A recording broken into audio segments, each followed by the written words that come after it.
오늘 이제 12월 31일이 지나고 2026년 1월 1일이 밝았습니다.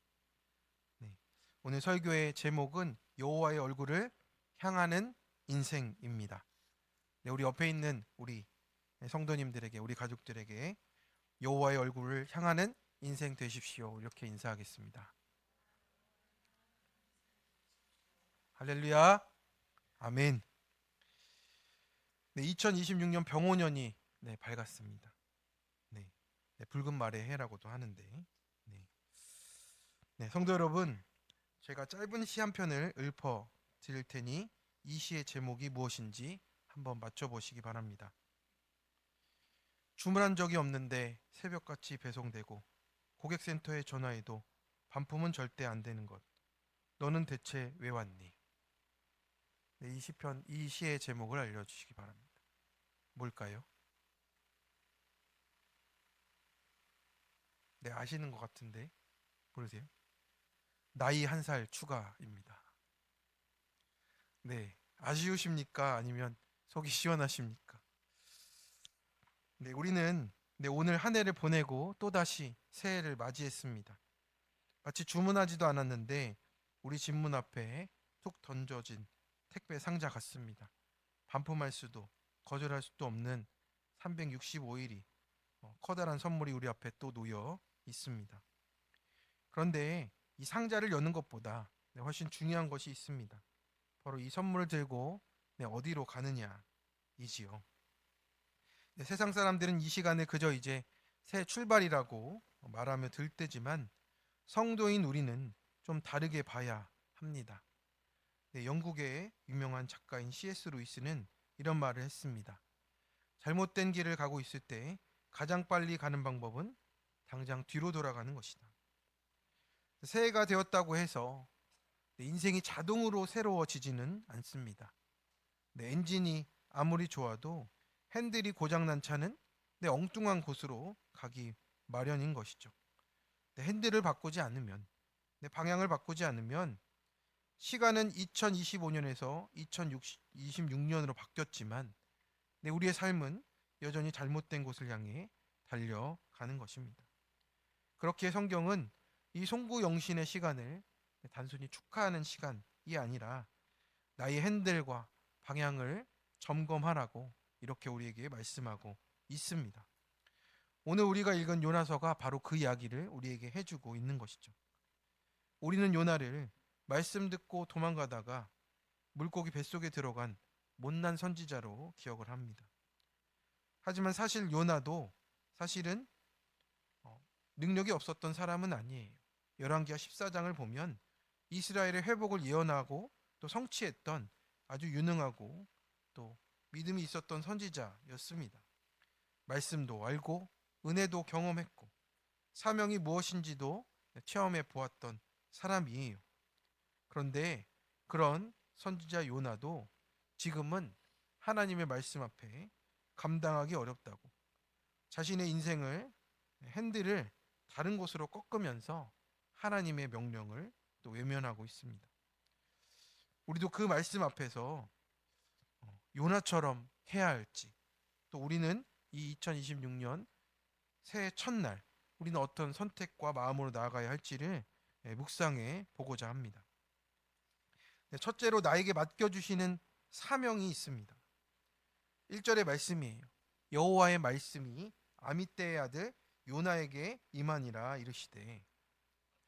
성경은 늘 이렇게 시작을 합니다. 어떤 상황 설명보다 여호와의 말씀이 임했다라고 한마디만 던져주세요. 임했다는 표현은 가볍게 전달했다는 것이 아니라 불가항력적으로 임하는 것입니다. 그렇게 요나가 준비되었냐 안 준비되었냐를 물어보는 것이 아니고 하나님이 지금 요나를 붙잡고 놓아주지 않으신다라는 뜻이에요. 그래서 선택지가 생겼다는 뜻이 아니고 하나님의 말씀이 임했다는 것은 순종의 책임이 임했다라는 뜻입니다. 우리 2절의 말씀을 같이 한번 읽어 보겠습니다. 너는 일어나 저 큰 성읍 니느웨로 가서 그것을 향하여 외치라. 그 악독이 내 앞에 상달되었음이니라 하시니라. 아멘. 일어나 가라라고 하셨습니다. 이것은 쿰레크라는 단어인데 군대에서 내리는 짧고 강한 출동의 명령이에요. 망설일 여지가 없고요. 준비될 때 가라는 말도 아니에요. 지금 상태 그대로 일어나서 가라라는 뜻입니다. 이 말은요, 뒤에 6절에도 나옵니다. 니느웨는 어떤 곳입니까? 요나에게는 선교지가 아닙니다. 요나가 원해서 받은 사명도 아니고 좋아서 받은 사명도 아니에요. 니느웨는 원수 나라의 수도입니다. 부담스럽고 이해되지 않고 싫어 죽겠는 사명이에요. 이스라엘을 짓밟고 잔인하게 학살하던 원수 나라 아수르의 중심이거든요. 요나는 속으로 이렇게 생각합니다. 하나님, 이건 너무하지 않습니까? 하필 저 사람들입니까? 우리는요, 흔히 사명을 내가 하고 싶은 일, 내가 잘하는 일 중에서 고르려고 합니다. 하지만 사명은 하나님이 나에게 맡기시는 일이에요. 내가 하고 싶은 일이 아닐 수도 있어요. 하나님이 나에게 맡기신 일인 거죠. 요나가 그것을 몰랐겠습니까? 그것을 몰라서가 아니에요. 너무 잘 알았기 때문에 그 자리를 도망치는 겁니다. 여기서 내 죄가 드러납니다. 왜 내 죄입니까? 하나님의 뜻에 반항하는 요 못된 나, 요나입니다. 나는 축복의 말씀을 환영하면서 받아들입니다. 그런데 부담되는 말씀은 아직 묵상 중이라면서 저 멀리 두고 있지 않습니까? 사명은 메뉴판이 아니라 순종해야 될 명령이잖아요. 말씀을 듣는 순간 내 안에 기쁨이 없으면 그 말씀 안에 내가 죽어야 되는 죄가 있다라고 하는 겁니다. 이 송구영신의 밤에 하나님은 우리에게 말씀하십니다. 너는 일어나 저 큰 성읍 니느웨로 가서 외치라라고 하세요. 이 말씀 앞에서 어떻게 대답하시겠습니까? 내가 작년 동안 외면했던 니느웨, 내가 이것만은 못하겠습니다 하는 니느웨는 어떤 것입니까? 단순히 가기 싫은 곳입니까? 아니면 내 자존심이 허락하지 않는 곳입니까? 그래서 니느웨는 나에게 해를 끼친 사람, 도저히 용서가 안 되는 관계, 혹은 저 사람은 벌을 받아야 돼, 이런 낙인 찍은 대상을 상징하는 거예요. 그래서 사명은 단순히 일을 하는 게 아니라 내 마음에 좁은 이 마음을 하나님의 넓은 사랑으로 확장해 가는 과정이라는 겁니다. 하나님, 저 사람은 안 됩니다라고 말하는 그 지점이 나를 변화시키고자 하시는 사명의 자리라고 말씀하세요. 내 기준을 깨뜨려야 갈 수 있는 곳이 니느웨라고 하는 겁니다. 그래서 요나가 니느웨를 거부한 이유가 무엇입니까? 그들이 너무 미워서도 있지만 하나님이 그들을 용서하실까봐 두려웠기 때문이에요. 나의 좁은 편견과 미움보다 하나님의 구원의 계획이 더 크다라는 겁니다. 니느웨는 사람들에게 박수받는 자리가 아니라 아무도 알아주지 않고 가면 고생만 하는 그런 곳이 하나님 한 번만 보고 가야 되는 자리라고 하시는 거예요. 그래서 사명은 내가 이해할 수 있는 일을 하는 게 아니고 이해되지 않아도 하나님의 성품을 신뢰하며 한 발을 내딛는 것입니다. 그래서 하나님이 그 니느웨를 나에게 맡기시는 이유는 완수하라는 목적도 있겠지만 그 과정 속에 나의 한계를 깨닫고 하나님만 의지하라고 하시는 훈련입니다. 그래서 우리가 오래 외면했던 니느웨는 무엇입니까? 어디입니까? 먼저 손 내밀어야 되는 가족, 또 끝까지 품어야 할 공동체의 지체, 혹은 정직하게 승부해야 되는 이 세상의 일터, 우리 삶의 자리들이 아니겠습니까? 그 니느웨는 실력을 발휘하는 곳이 아니라 바로 올해 내가 죽어지고 예수님이 내 안에 사셔야 되는 그 거룩한 땅이라고 하십니다. 네, 적용 질문입니다. 내가 그동안 외면했던 니느웨, 이것만은 못하겠다고 하는 것은 무엇입니까? 지금 주어진 것들이 끝까지 인내하며 품어야 할 니느웨임을 인정하십니까? 일어나 가라 하시는 하나님 말씀 앞에 오늘 밤 무엇이라 대답하시겠습니까? 네, 우리 옆에 있는 분에게 무엇이라 대답하시겠습니까? 한번 물어봐 주시겠습니까? 가시겠습니까? 마시겠습니까? 가셔야죠. 가셔야죠. 네, 대답 안 하셨죠, 옆에 분들이. 안 가려고 지금 네, 수를 쓰시는 것 같습니다. 가셔야 됩니다. 그 니느웨에 가야 하나님의 역사를 만날 수 있습니다. 두 번째입니다. 여호와의 얼굴을 바라보며 사명의 값을 치르며 가야 합니다. 이 3절은요. 네, 요나서의 전체를 관통하는 문장이에요. 우리 한번 3절의 말씀을 읽어보겠습니다. 그러나 요나가 여호와의 얼굴을 피하려고 일어나 다시스로 도망하려 하여 욥바로 내려갔더니 마침 다시스로 가는 배를 만난지라 여호와의 얼굴을 피하여 그들과 함께 다시스로 가려고 배삭을 주고 배에 올랐더라. 아멘. 요나는요 니느웨를 피한 것이 아니었어요. 니느웨는 안 가면 그만이잖아요. 지금 하나님의 얼굴을 피하고 있는 겁니다. 성경은 그 부분을 핵심적으로 반복했어요. 여호와의 얼굴을 피하여, 여호와의 얼굴을 피하여. 나중에 그 밑에 9절에도 나옵니다. 이 구문이 1장에서 3번이나 나오는 거예요. 마침 항구에 가니 다시스로 가는 배가 있었어요. 요나는 속으로 역시 내 생각이 맞았어. 운이 좋네라고 했을 겁니다. 하지만 기억하십시오. 하나님을 피해서 가는 길에 만나는 마침은 축복이 아니라 유혹입니다. 우리 삶에 그런 마침이 있더라니까요. 네. 히브리어로 이제 미를푼의 여호와 이렇게 되어 있습니다. 미를푼의 야훼 이렇게 되어 있는데 하나님의 임재, 하나님의 시선을 떠났다란 뜻이에요. 그러니까 단순히 장소 이동이 아니고 하나님의 임재와 시선과 통치로부터 벗어나겠다 하는 태도와 행동입니다. 그래서 히브리적인 이 신앙에서 얼굴을 피한다는 것은 뭐냐면 관계를 끊겠다라는 거예요. 선지자가 하나님과 관계를 끊겠대요. 우리가 예배를 드리고 봉사를 하고 섬기면서 하나님의 얼굴을 피할 수 있어요. 마음은 딴 데가 있고 형식만 남기도 하고요. 진짜 순종이 아니라 우리의 겉으로의 순종이 겉으로의 순종만 남을 때가 있다라는 거예요. 그게 바로 여호와의 얼굴을 피한 그리고 뱃삭을 지불하는 그런 상태라는 거죠. 우리가 한 해를 보내면서 예배의 자리 또 하나님의 말씀을 만나는 큐티의 자리를 벗어나면 안 된다라는 겁니다. 성도 여러분, 하나님이 무서워서 피하십니까? 아니면 그분의 시선이 내 욕망을 방해해서 피하십니까? 하나님이 우리를 지금 심판하려고 쳐다보시는 것이 아니라 사랑해서 눈을 맞추고 싶어 하시는 줄로 믿습니다. 하나님은 우리의 그 눈을 맞추며 우리가 가장 안전한 곳에 머물기를 하나님과 동행하기를 원하십니다. 근데 요나는 이제 어떻게 합니까? 네, 내려갑니다. 근데 이 내려간다는 표현은 성경에서 늘 영적 침체와 감각의 하락을 뜻하는 거예요. 욥바로 내려가고 배 밑으로 내려가고 결국 요나는 바다 깊이로 내려가지 않습니까? 불순종은 이렇듯 아래로 내려가는 길이에요. 그리고 요나는 뱃삭을 냅니다.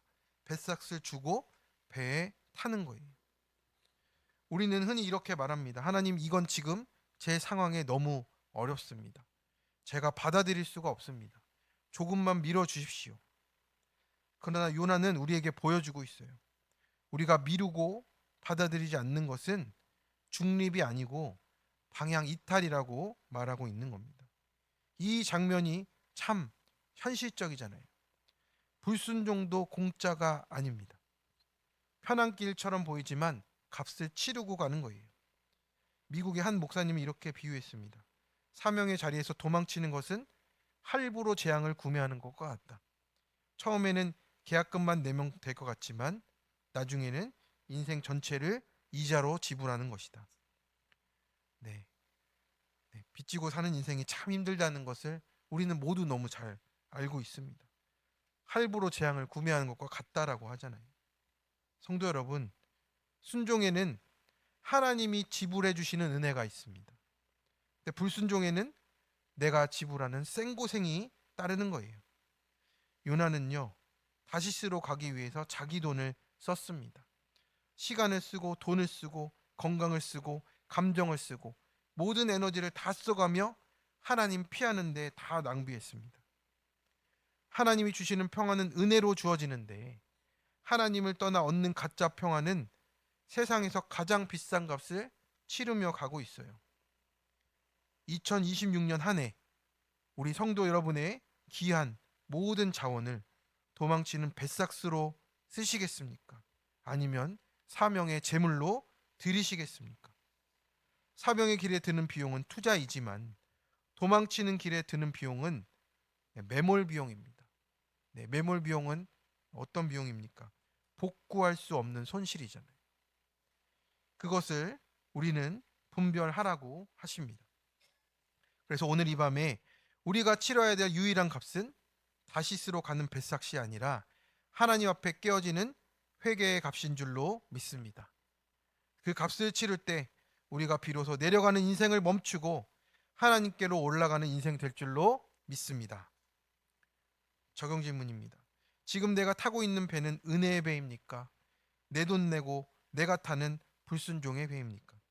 지금 내가 하나님의 얼굴을 피하면서까지 지키고 싶은 욕망이나 편안함은 무엇입니까? 2026년 한 해 도망치는 뱃삭 대신 순종의 값을 치르며 가야 할 부분은 무엇입니까? 세 번째입니다. 깊은 잠에서 깨우시며 하나님의 방향으로 가게 하십니다. 우리 어린이들, 우리 청소년들 지금 깊은 잠에 들어야 되는 이 시간인데 힘드시죠? 네, 저도 그랬던 기억이 납니다. 네, 저도 1학년 때 그 송구영신 예배를 딱 따라갔는데 잠이 쏟아져가지고 네, 이제 목사님께 기도받으러 앞에 나가자 할 때 그때 깼던 기억이 났습니다. 네, 깊은 잠에서 하나님이 깨우실 줄로 믿습니다. 네, 지금 사명과 반대로 가는 요나를 보니까 하나님이 어떻게 하십니까? 직접 움직이셨어요. 4절입니다. 여호와께서 큰 바람을 바다 위에 내리심에 바다 가운데 큰 폭풍이 일어나 배가 거의 깨지게 된지라. 성경은 분명히 말하고 있습니다.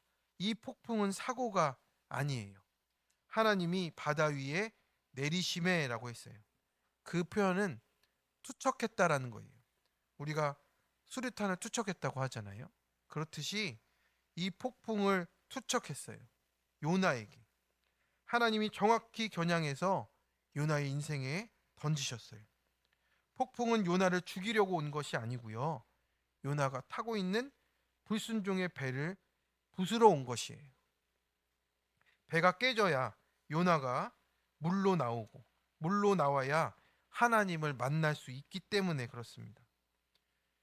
그래서 이렇게 말씀하시는 거예요. 폭풍 중에 요나야, 그 배에 네가 계속 타고 있으면 너는 영영 나를 잊어버린다. 그러니 내가 이 배를 부숴라도 너를 건져내겠다라는 하나님의 절박한 부르심입니다. 네, 우리 옆에 있는 분에게 하나님이 절박하게 부르고 계십니다. 잠을 깨우시기 바랍니다. 5절의 말씀입니다. 사공들이 두려워하여 각각 자기의 신을 부르고 또 배를 가볍게 하려고 그 가운데 물건들을 바다에 던지니라. 이렇게 배가 흔들리고 사공들은 두려워 떨고 있어요. 각자 자기 신을 부르면서 살고자 물건을 바다에 던질 만큼 지금 위급한 상황에 처해 있습니다. 근데 하나님께서 이렇게 요나에게 폭풍급으로 보내실 수밖에 없음을 우리가 보게 됩니다. 왜 그런지가 5절에 나타납니다. 5절 뒷부분이에요. 그러나 요나는 배 밑층에 내려가서 누워 깊이 잠든지라. 네, 요나도 참 대단합니다. 네, 요나는 이 정도 폭풍이 되어야 깨울 수 있는 사람이기 때문에 그렇습니다. 저도 그랬죠. 저도 하나님이 저를 깨우기 위해서 이혼소송과 별거의 사건이 아니면 제가 요동도 하지 않으니까 하나님은 저에게 그렇게 큰 폭풍의 사건을 주셨습니다. 그래야 깨어나기 때문에 그랬던 것 같습니다. 그래서 바쁜 폭풍으로 온 배가 아수라장인데 사명자인 요나는 배 밑에서 깊이 잠들었어요. 병원에서 의사들이 가장 긴장할 때가 언제인 줄 아십니까? 환자가 고통을 호소할 때가 아니라 아무 반응이 없을 때라고 합니다. 아픔을 느낀다는 건 아직 살아있다는 신호인데 아무 반응이 없으면 의사가 뭘 해줄 수 있는 게 없다라는 거죠.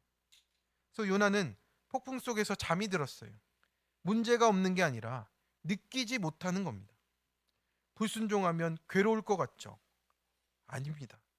요나는 오히려 편안히 잠만 잤어요. 이게 불순종의 무서움입니다.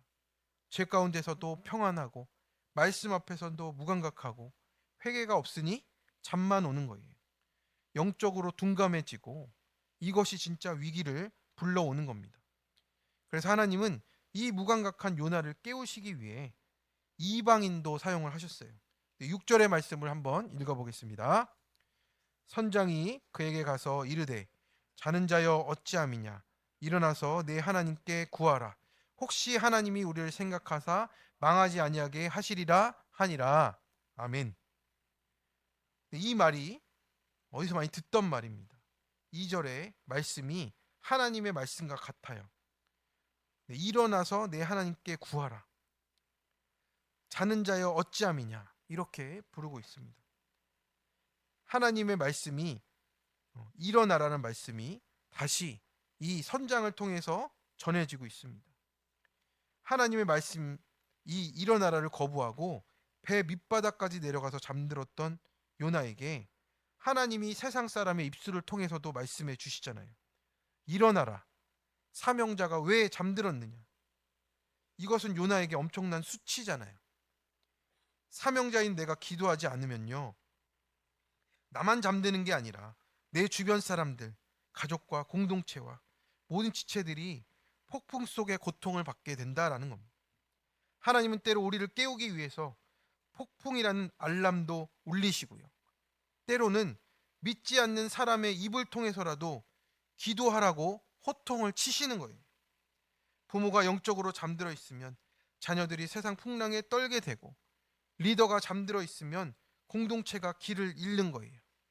오늘 선장이 요나를 흔들어 자는 자여 어찌함이냐 호통친 것은 세상이 교회를 향해서 던지는 질책과 마찬가지입니다.